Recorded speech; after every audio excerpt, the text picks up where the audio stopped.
महाराष्ट्र विधानसभा चुनाव में बीजेपी गठबंधन ने ऐतिहासिक जीत हासिल की।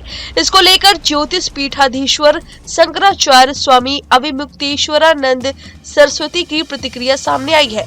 उन्होंने इस जीत के पीछे दैवीय शक्ति होने का दावा किया है। उनका कहना है कि सीएम एकनाथ शिंदे ने गौ माता को पशु सूची से हटाकर राज्य माता का दर्जा दिया, जिसके बाद गौ माता का आशीर्वाद उन्हें मिला। शंकराचार्य सरस्वती ने आगे कहा कि जो कोई और नेता नहीं कर पाया वो उस व्यक्ति ने कर दिया। गौ माता को पशु सूची से हटाकर राज्य माता का दर्जा दिया। उन्होंने बाला साहेब पर भी बहुत कुछ कहा, साथ ही बीजेपी की जीत पर बड़ी बात कह डाली। उन्होंने कहा जो चुनावी पंडित थे कुछ दिन पहले तक कह रहे थे कि महाराष्ट्र में सत्ताधारी सरकार की स्थिति खराब होगी, लोकसभा में नतीजे भी कुछ ऐसे ही आए जिसकी वजह से ये धारणा बन गई थी।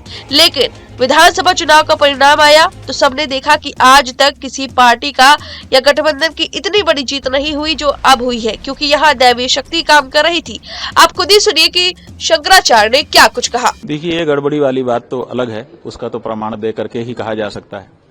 अगर प्रमाण होगा तो उस पर विचार करके बाद में चुनाव निरस्त भी हो जाएंगे, वहां के जहां गड़बड़ी बता सकेंगे विपक्षी लोग। और केवल कहने के लिए तो हर समय जो हारता है वो कहता ही है, ये कोई बात नहीं। मूल बात यह है कि जो चुनावी पंडित हैं जिन्होंने पूरा जीवन इसी बात को समझने में लगाया हुआ है, वो कुछ दिन तक पहले तक कह रहे थे कि महाराष्ट्र में स्थिति जो सरकार है उसकी खराब होगी। लोकसभा का चुनाव हुआ, उसमें परिणाम भी उसी तरह के आ गए, तो ऐसी परिस्थिति में और भी यही धारणा बन गई।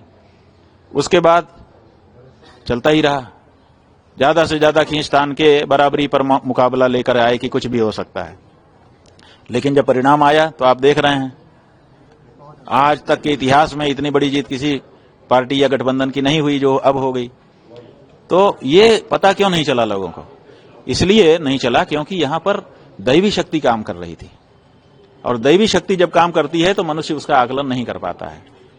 हम लोगों को आभास था, इसीलिए आपने देखा होगा कि इतिहास में पहली बार एक शंकराचार्य के रूप में हमने किसी पार्टी के लिए कहा कि उसको जनता को चाहिए कि उसको वोट दे, आशीर्वाद करे।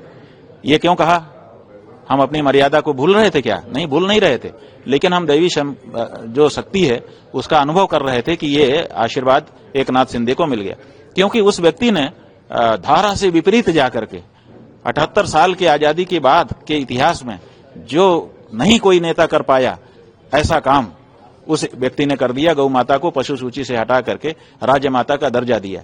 उसी समय हम लोगों को लगा था कि ये गौ माता का आशीर्वाद इस व्यक्ति को मिलेगा, और जैसे जैसे चुनाव आता गया हम लोगों को ये बात दृढ़ता से समझ में आने लगी।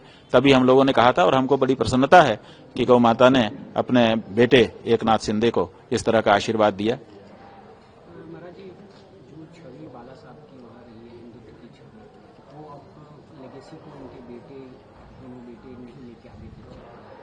देखिए, वो बेटे नहीं लेके चल पाए वो अलग बात है, लेकिन महाराष्ट्र की जनता है और बहुत सारे दूसरे लोग हैं जिन्होंने जो शिवसेना की अपनी धारा थी उसको बरकरार रखा है, और इसीलिए महाराष्ट्र की जनता ने उनको भरपूर प्यार भी दिया है, 57 सीटें दी है।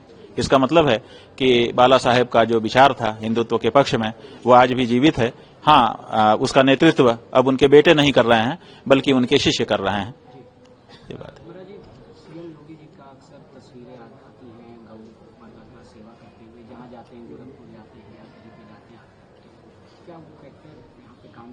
देखिए, बात यह है कि फोटो खिंचवा लेने से, जैसे कोई किसी भी पद पर हो वो गाय के साथ फोटो खिंचवा ले, दुलारता हुआ, पुचकारता हुआ, तो वो फोटो तो जाता है।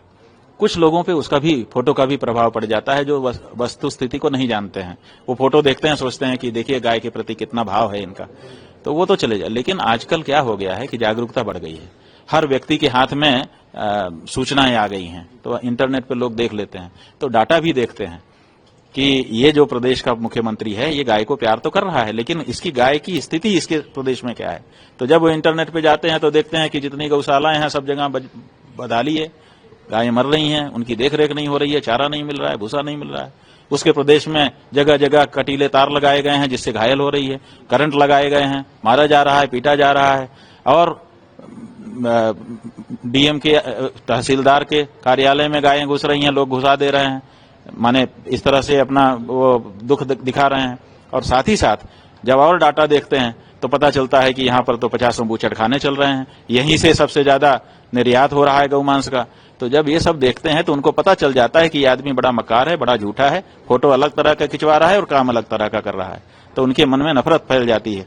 तो इसलिए फोटो कहीं कहीं काम, जहां जानकारी नहीं है वहां काम करता है, सब जगह फोटो काम नहीं करता है। 9 में से 7 सीट देखिए, अगर कोई समान बल वाले लोग होते तो 9 में से 7 कोई अच्छी बात थी कि 9 में से 7 जीत लिया, लेकिन एक चैंपियन आए और वो 9 में से 7 जीते, तो ये अच्छा नहीं है। यहाँ तो 9-0 होना चाहिए था। भाई बहुत बड़ा तो ठीक है ना, लेकिन कहाँ उसको साबित तो करना पड़ेगा। जो लोकसभा के चुनाव हुए उसमें वो साबित नहीं हो सका, फिर इन्होंने कहा कि हमको मौका नहीं दिया था, हमारे अनुसार नहीं हुआ था, इसलिए। अब तो आपके अनुसार सब हुआ, तो अब क्यों 9-7 हो गए? इसका मतलब है कि प्रदेश की जनता अभी भी पूरी तरह से आपके साथ नहीं हो पा रही है, क्योंकि वो आपके चरित्र में दोहरापन देख रही है। गाय के साथ फोटो अलग तरह का देख रही है और गाय के बारे में जो आंकड़े है वो अलग तरह का देख रही है, इसलिए पूरा भरोसा आपके ऊपर नहीं कर पा रही है।